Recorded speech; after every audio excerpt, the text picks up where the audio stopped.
We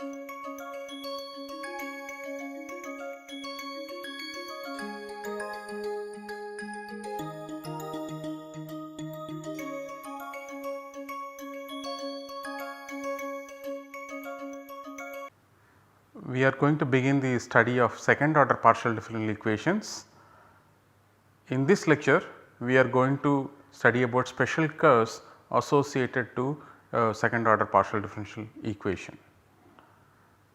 So, the outline for today is we start with some illustrative examples exactly like how we started off our study of first order partial differential equations, where in lecture 2.1 we looked at 3 Cauchy problems which exhibited all the 3 possibilities for the number of solutions. Unique solution when the datum curve is of certain type, and when it is of another type it was either 0 solutions or infinitely many solutions. Then we will make an attempt to solve a Cauchy problem for a second order quasi linear PDE. Okay, so second order quasi linear PDE in 2 independent variables, the most general such equation is of this form: AUXX plus 2BUXY plus CUYY plus D equal to 0, where A, B, C, D are functions of 5 variables. So, they are defined on an open subset omega 5 of R 5. So, in the above equation we refer to that as 2QL second order quasi linear equation. We suppress the dependence of A, B, C, D on x, y, u, ux, uy. Otherwise, the equation will be very long. When it is understood, there is no need to repeat it. So, that is why the dependence is suppressed here. So, A stands for A of x, y, u, ux, uy, etc. Now, second order linear PDE, we will consider this also in this chapter. In fact, the second part of this chapter will be exclusively dealing with second order linear PDE, and a general form of such equation is here. So, we refer to that as 2L second order linear partial differential equation. So, let us look at some illustrative examples. Let us start with this second order partial differential equation Uxx equal to 0. I have to mention it is in 2 independent variables because it is not clear from the equation. Okay. So, its general solution we can write down, this is actually a ODE with respect to x. Therefore, when you integrate first time Ux of xy will be constant with respect to x. So, it will be some arbitrary function of y, that is k1y. You integrate once more, you get Uxy equal to k1yx plus k2y. See, solutions of Uxx equal to 0 are straight lines. If it is a ODE, straight line will have they look like Ax plus b. Now, because there is a y variable involved, a and b will be functions of y also. Now, what are k1 and k2? k2 of y, if I want to find out, I need to finish this term, kill this term. So, I put x equal to 0. That means u of 0 y, this term is gone, what remains is k2y. So, k2y is nothing but u of 0 y. And what is k1y? That looks obvious, you have to differentiate with respect to x, and ux of xy in fact is k1y, but I am taking x equal to 0 to be uniform with this, because later on we are going to look at prescribing conditions to solve Uxx equal to 0, conditions like our Cauchy data that we have seen in first order PDE. Therefore, let it be u0y and ux0y. Then what we get is k1y and k2y. So, therefore, this analysis shows that you have complete freedom to prescribe u of 0y and ux of 0y if you want to solve Uxx equal to 0. Now, let us go to the second example. Equation is the same, we are not changing the equation, Uxx equal to 0. Therefore, the general solution continues to be the same. Now, suppose we want to prescribe u of x 0 arbitrarily, what should be that? Can we do it? Is that allowed by the equation? Because this equation immediately the solution is coming like this, right. So, therefore, asking this question is same as asking whether equation allows us. So, what is ux 0? When I put ux 0 y equal to 0, I get k1 0 times x plus k2 0. So, it is not allowed by the equation, you cannot have arbitrary functions. Ux 0 must look like ax plus b for some real numbers a and b. Okay, let us prescribe ux 0 equal to ax plus b. Okay. Prescribing ux 0 equal to ax plus b means that k1 0 is a, k2 0 is b, we just saw that on the previous slide. So, since ux 0 equal to ax plus b, the derivative of u with respect to x is determined on the x axis, ux x 0 will turn out to be a. So, there is no way that we can prescribe ux on the line x 0, it is not possible. Then we ask the question, can we prescribe uy in that case, uy of x comma 0? Let us find out. So, uy of x 0 from this general solution will look like this now. Derivative with respect to y, that means k1 dash y x plus k2 dash y. When y equal to 0, it is k1 dash 0 times x plus k2 dash 0. This means even ui of x comma 0 must be like cx plus d, it must be linear function for some constant c d in R. So, therefore, to conclude, we have the following two scenarios when ux 0 and uy x 0 are prescribed. What are they? This is just to recall that the general solution is this for ux x equal to 0. What are the two scenarios? Prescribe ux 0 equal to ax plus b and uy x 0 equal to cx plus d. Okay. Now, prescribing ux 0 equal to x plus b fixes the values of k1 and k2 at the point 0 x equal to 0. k1 0 is a and k2 0 is b. Now, the other condition uy of x 0 equal to cx plus d, that fixes k1 dash 0 equal to c, k2 dash 0 equal to d. Therefore, there are infinitely many solutions to the Cauchy problem, because these two conditions, namely ux 0 equal to x plus b and uy x 0 equal to cx plus d, does not determine both k1 and k2 the functions. What are all the things which are determined by this condition are simply the values of the function and the derivative at the point 0 for both k1 and k2. So, you have so many functions which satisfy these criteria, that is why you have infinitely many solutions. Now, the second scenario is at least one of them you have not prescribed as a linear function.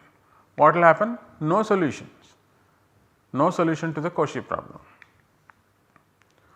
So, if you compare both the examples, PDE is the same in both the examples, namely ux x equal to 0.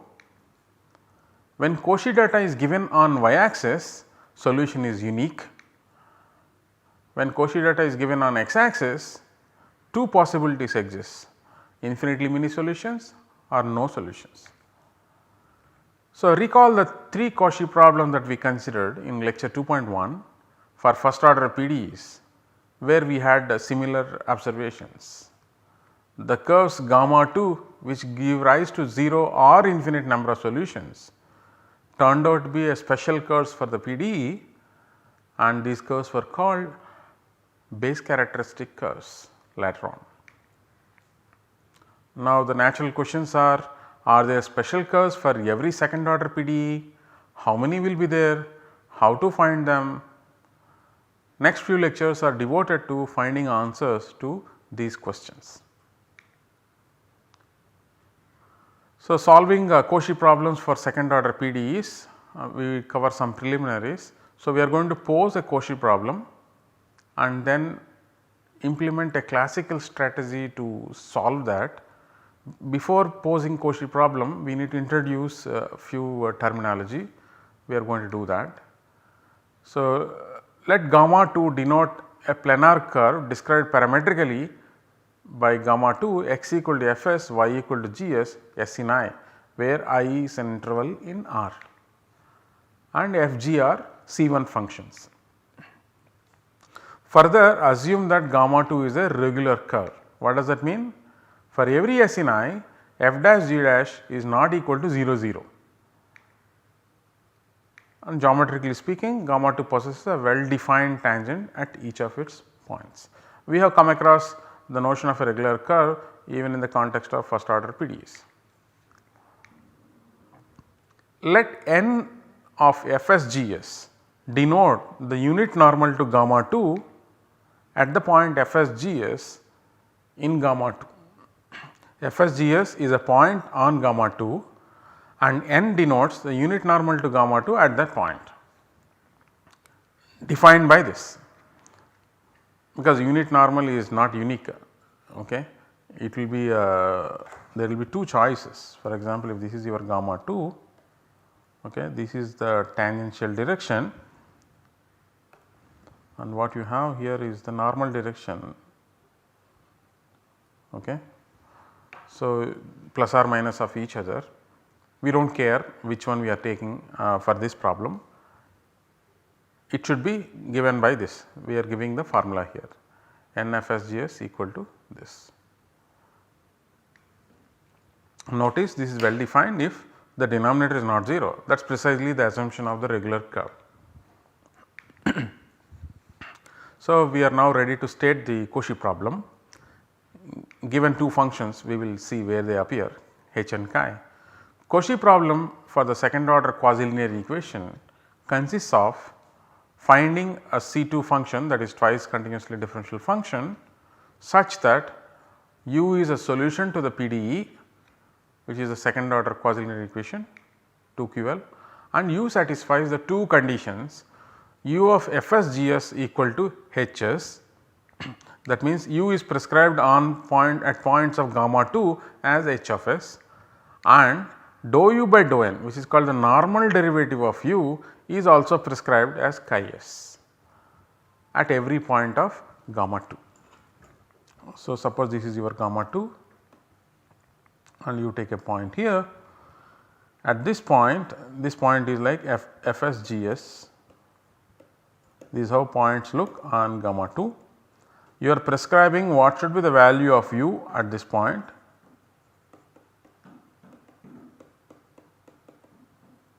and you are also prescribing dou u by dou n at this point, the normal derivative. Why not any other derivative? That question we will discuss at the end of this lecture. Why not any other derivative? So, actually if you see the normal direction is like that, right, okay, or maybe any of the direction, let us take this side. You can actually define the directional derivative in any direction, that can be prescribed. So, what can be prescribed is dou u by dou v, that can be prescribed, that is also fine. What all you should not prescribe is in the direction of the tangent you should not prescribe. If you recall, if you consider ux0 equal to some function hx, ux is already determined. Okay. So, therefore, you cannot prescribe this with freedom. And what is uxx0? It is a directional derivative of u in the direction 1 comma 0, that is the direction of the x axis. So, that is what is called a tangential derivative.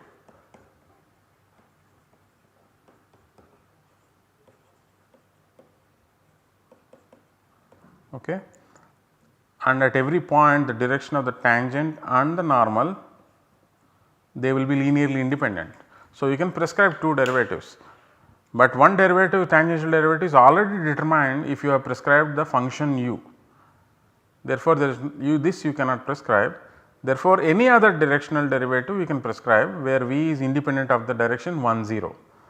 But to be very clear, we are prescribing on a normal, because tangent and a direction which is immediately connected to a tangential direction is a direction perpendicular to that, which is a normal direction. So, that is why we prescribe dou u by dou n, that is the secret. You can prescribe any other derivative also.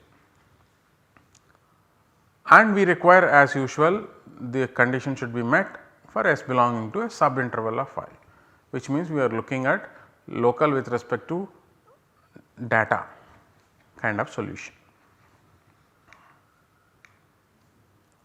So, geometrically speaking, if you define a space curve gamma in R3 by by putting z equal to hs, okay, we get gamma 2 will be the projection of gamma to xy plane, and the surface z equal to uxy defined by solution of the Cauchy problem will contain a part of this gamma. Okay, now we discuss a classical strategy to solve the Cauchy problem. The goal is to find solution to Cauchy problem near points of gamma 2, because functions will be defined in a neighborhood of gamma 2. The same thing was true for the first order partial differential equations also. So, take a point on gamma 2 p naught, in terms of x and y you may call x naught y naught, in terms of the parameter running on the gamma 2 f s naught g s naught. Determine derivatives of all orders of a possible solution at p naught. Determine derivatives of all orders. Propose a Taylor series around the point p 0 using the information on derivatives at p naught. What information do you need to propose a Taylor series of a function? All the derivatives at a particular point, in this case p naught, that you have determined in this step, determine all the derivatives. So, Taylor series can be proposed, and hoping that the series converges and it would be a solution to the Cauchy problem, that is the hope. One needs to prove that. This is the essential idea behind the proof of Cauchy-Kovalevsky theorem. For details you may consult the book of partial differential equations by Fridjon, you will find the details there. So, in other words, somebody comes to you and tells you that, boss, I know that this Cauchy problem has a solution which can be expressed in Taylor series format. It has a Taylor series expansion. In other words, he is telling you that solution is real analytic. Now, your job is only to find that. To find that, what all you need to do is find all partial derivatives of the function at the point p 0. If you can determine them uniquely, then you caught hold of all the derivatives and propose that series, Taylor series. And since somebody told you that he has a Taylor series expansion, you hope that this will be a solution to that. But to implement this strategy, we would require the data in the problem, namely the A, B, C, D, to be smooth, to be as many times differentiable as we want. Similarly, f, g and h, which are prescribed functions, or maybe h and chi, f, g are defined by gamma 2, gamma 2 is defined by f, g, and then we are given the Cauchy data in terms of h and chi. So, all of this of course we need to assume are C infinity functions, then only we can implement this strategy. We limit ourselves to just computation of all derivatives. We are going to inquire into the possibilities of computing all derivatives at a point p 0. Can we do it or not? Whether somebody stops us from doing that. If so, who is that? We will identify. Of course, we have no a priori knowledge of the solution. The person who told there may be a solution is not given us the formula, so that I can compute derivative using the function. No, it is not that you are given a function and then find its Taylor series, it is not the case. You are thinking that there is a solution which has a Taylor series expansion, and you are trying to find out, if such is the case, what are the derivatives, and what is available to you is only the Cauchy data and the PDE. These are the only two things that you can use, nothing else.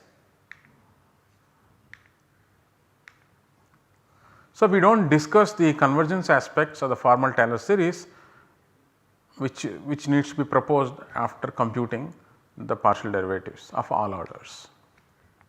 So, for implementing this strategy, we need to assume that all the functions involved in the Cauchy problem, namely a, b, c, d, f, g, h, chi, are C infinity, that means they have derivatives of all orders. Now, we are going to drop the subscript 0 in S0 and we write S with understanding that it is fixed, but otherwise arbitrary in I. Now, let us see the computation of first order derivatives using only the Cauchy data and the PDE. And for brevity in notations, let us introduce Ux at a point Fs Gs on gamma 2 as Ps. Similarly, Uy at a point Fs Gs as Qs. So, these functions are defined on gamma 2. We are just introducing, we do not know ux uy yet, we need to determine ux uy.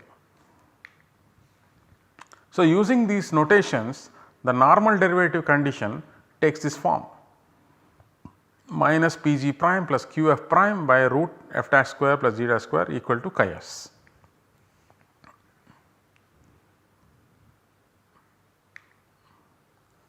And dou u by dou n is gradient u dot n. Gradient u is ux and uy dot n is minus g prime f prime divided by root f dash square plus g dash square. That is why we get this equation. Solution must satisfy Hs equal to u of Fsgs, u of Fsgs also, right. So, let us differentiate this equation because we want to get an equation for Ps and Qs. So, we differentiate this, apply chain rule. So, from here we get this, but ux is Ps, uy is Qs. Therefore, that is Ps f dash plus Qs g dash s. So, we have got one more equation. So, we had one equation on the previous slide and one more equation on this slide. Both of them are linear with respect to Ps, Qs. So, let us recall both the equations in one place. Look, we want to determine Ps and Qs. This is one linear equation featuring Ps, Qs, f prime, g prime, h prime are known. Here also g prime, f prime and chi are known. So, this is also a known linear equation in P and Q. The coefficient matrix is invertible. What is the coefficient matrix? The first equation is f prime of s, g prime of s, second one is minus g prime of s divided by square root of f prime square plus g prime square, and here it is f prime by square root of f prime square plus g prime square into Ps Qs. This is the system equal to h prime into chi, not chi, into h prime and chi. Now, what is the determinant of this? It is f prime square plus g prime square divided by square root of f prime square g prime s square. Therefore, determinant is equal to square root of f prime square plus g prime square, and that is not equal to 0 due to the regularity of the curve. So, therefore, there is exactly one solution for Ps and Qs. So, we can find Ps and Qs.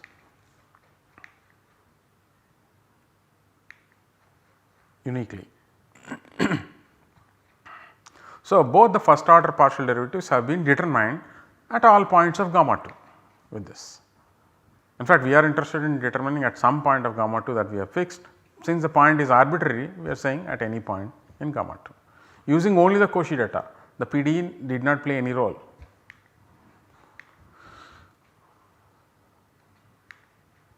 So, a remark, computation of first order derivatives at points of gamma 2 required the knowledge of u and its normal derivative on gamma 2 only. This is not surprising. The Cauchy data contains information on directional derivatives of u in two independent directions. What are they?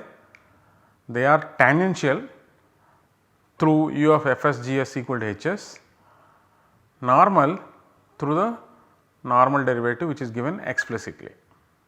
Since information on tangential derivative is inbuilt in this condition u of Fsgs equal to Hs, one needed to prescribe derivative in any other direction which is non-tangential. This is what we discussed at the beginning of this lecture. For definiteness, we have used normal direction, that is all. The partial derivatives are directional derivatives in two coordinate directions. For a differentiable function, knowledge of any two directional derivatives, of course directions must be linearly independent, that is enough to determine any other directional derivative, as this map is a linear functional on R2. V going to dVu, that is a directional derivative of u in the direction of V at the point P. So, P is fixed, then the mapping V going to dVu at P is a linear functional, which is fully determined once its values on a basis is known. At any point on gamma 2, the tangential and normal directions are always linearly independent. Now, let us look at computation of second order derivatives. Here we need to use PDE. We have determined the first order derivatives at all points of gamma 2, that is Ux of Fsgs and Uy of Fsgs. We call them Ps and Qs. On differentiating with respect to S, we get P prime of S equal to Uxx into F prime S plus Uxy into G prime S.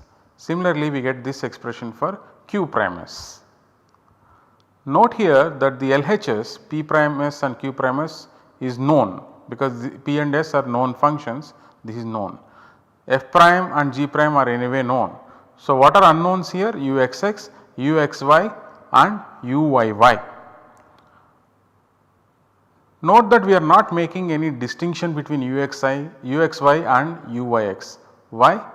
Because we are planning to compute all the derivatives and then propose a formal power series expansions for the solution. Therefore, we are assuming that solution is smooth, and for smooth functions the mixed partial derivatives do not depend on the order in which you take the derivatives.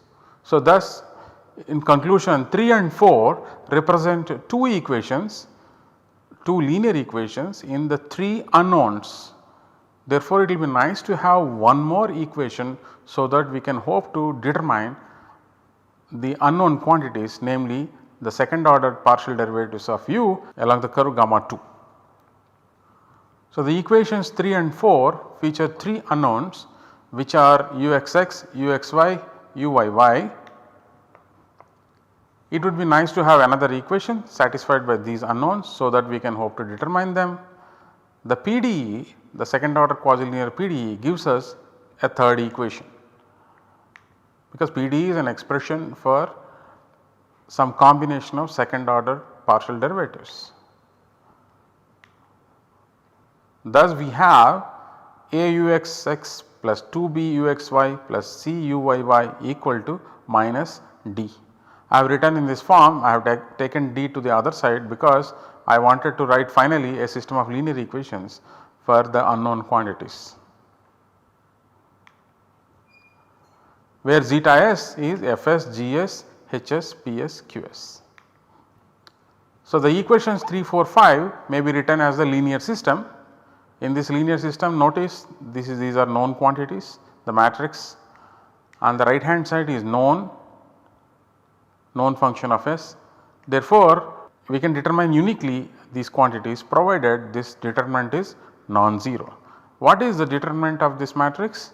Let us denote it by delta of S, because it keeps coming throughout this lecture. It has this expression. Once you expand this determinant, it turns out it is this.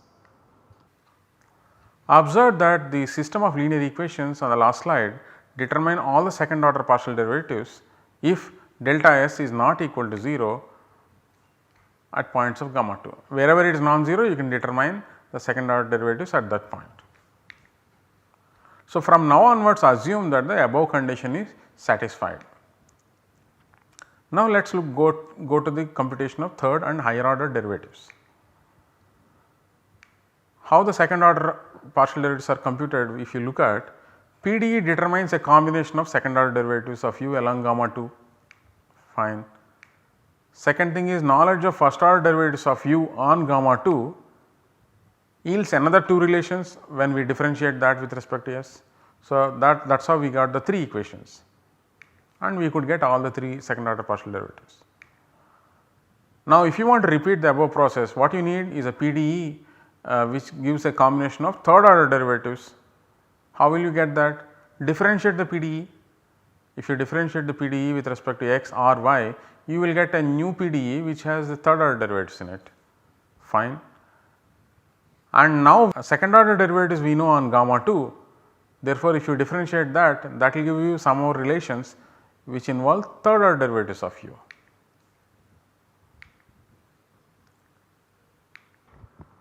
PDE satisfied by third order partial derivatives we want to find.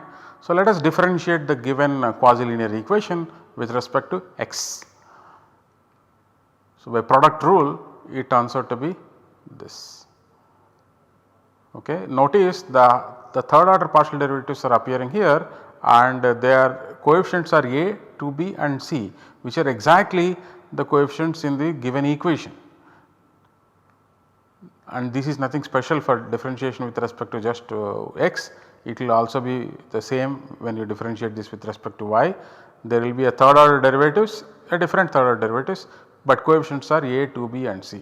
Even if you differentiate it 10 times, even then you will get, if suppose you differentiate 10 times, then you get an equation which is a 12th order derivatives, but with same coefficients a, 2b and c. This will not change. Okay. So, after differentiating we get this equation. Now, we need to explain slightly what this notation stands for.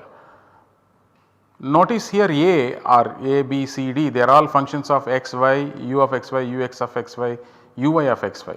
So, that we are differentiating with respect to x, that is why we have written this kind of notation. So, let us introduce what this notation is. So, it is dou phi by dou x for any function phi a or b or c or d. What it stands for is this, dou by dou x of phi of x y, u of x y, u x of x y, u y of x y. So, from the PDE that we obtained after differentiating the given PDE with respect to x, it follows that a u triple x plus 2b u double x y plus c u x double y, namely this is a known function along gamma 2 or this is a known function of S, provided the rest of the things are known functions of S. Notice here a, b, c, d are known functions and the second order partial derivatives u x x, u x y, u y y have already been determined along gamma 2, therefore, they are known functions. And on the next slide we are going to show that dou by dou x phi for any of these functions a, b, c, d is a known function of S, and then it follows that these are all known functions of S and hence this quantity is a known function of S. That means this particular combination of u triple x, u double x y and u x double y is known function of S. Okay, take any function phi in a, b, c, d. What is this? This by chain rule is exactly this, differentiate phi with respect to x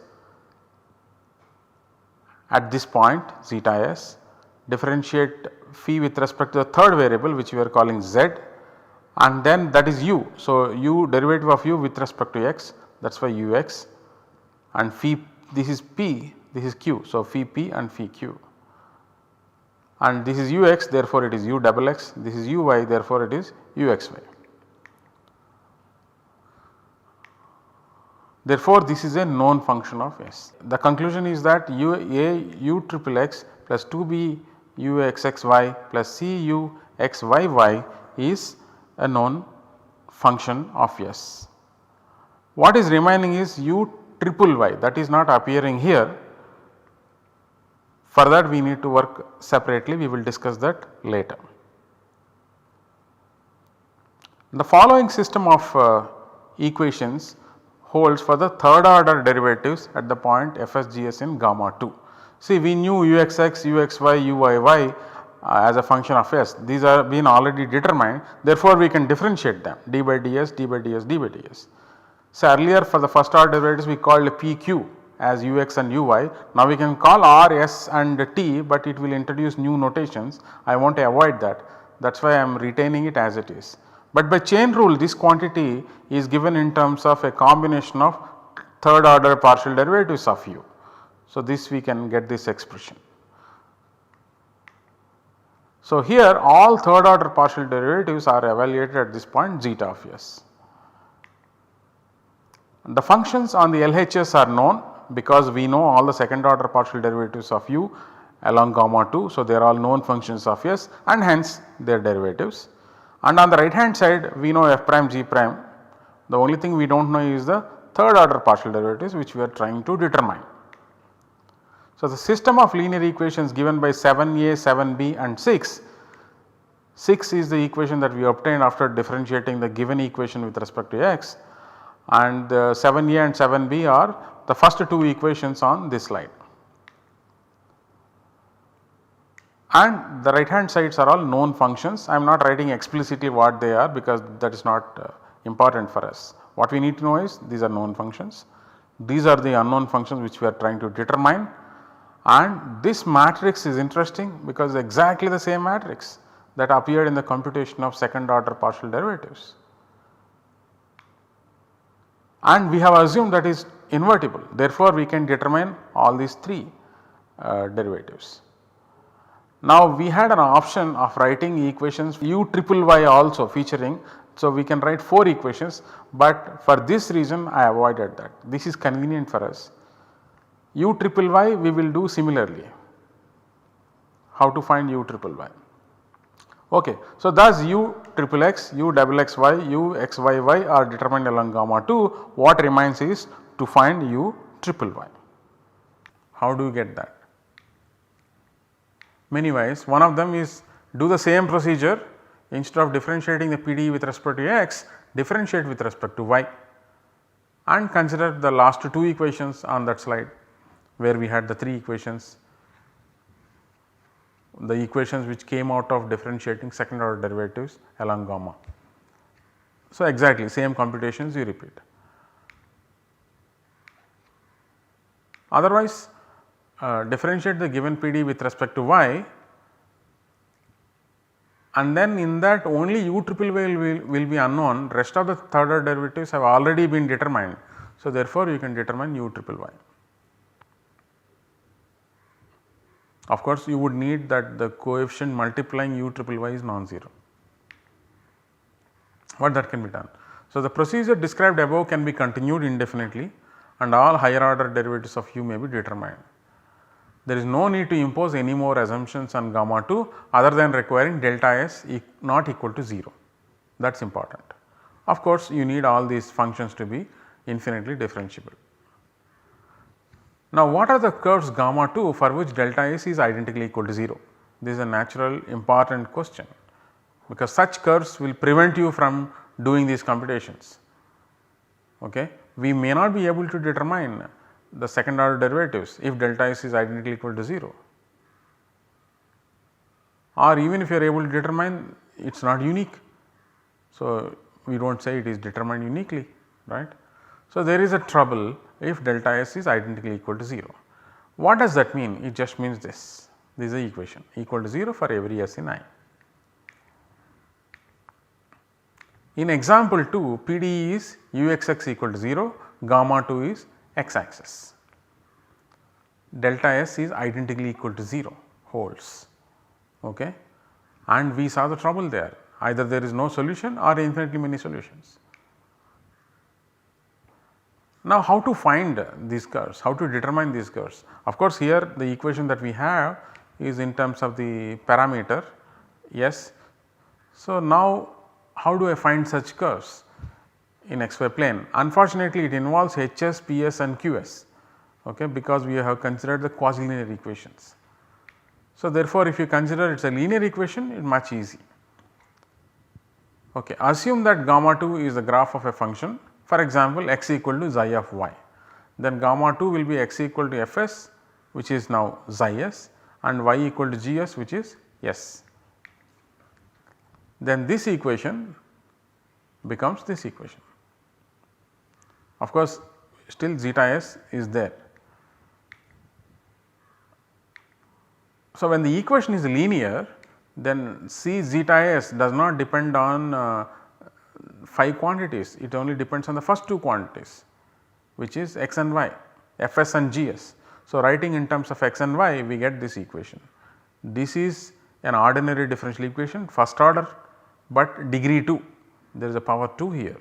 So, dxi by dy maybe one can compute using the formula of the solutions of quadratic equations, and you are likely to get 2 equations, likely to, you may not get, we will see that later. In forthcoming lectures we will discuss about solutions of this equation. So, let us summarize what we did. A formal procedure to solve Cauchy problems breaks down if gamma 2 is a special curve. One might ask, why did we consider second order quasi-linear equation for this discussion? Simply because most general equations for which the method can be carried out are quasi-linear equations. That is why we have done for quasi-linear equations. For general nonlinear equations we cannot do. Okay. That A, if you remember, A depended only zeta s. Zeta s is already known the moment you compute the first order derivatives. So, whenever you differentiate as many number of times as you want the partial differential equation, the highest order partial derivatives are always multiplied with A, 2b and c, which are known functions, and as a result the linear system that we may write from time to time will be the same, whose determinant will always be delta s. So, that is the advantage. Since we could do, we have done it for quasi-linear equations. And the questions on special curves and their consequences will be important for the second order quasi-linear equations also. We will come across them later. Interestingly, we will run into special curves for PDE in a different context also, which we will see in the next lecture. In forthcoming lectures for linear PDEs, we will try to find answers.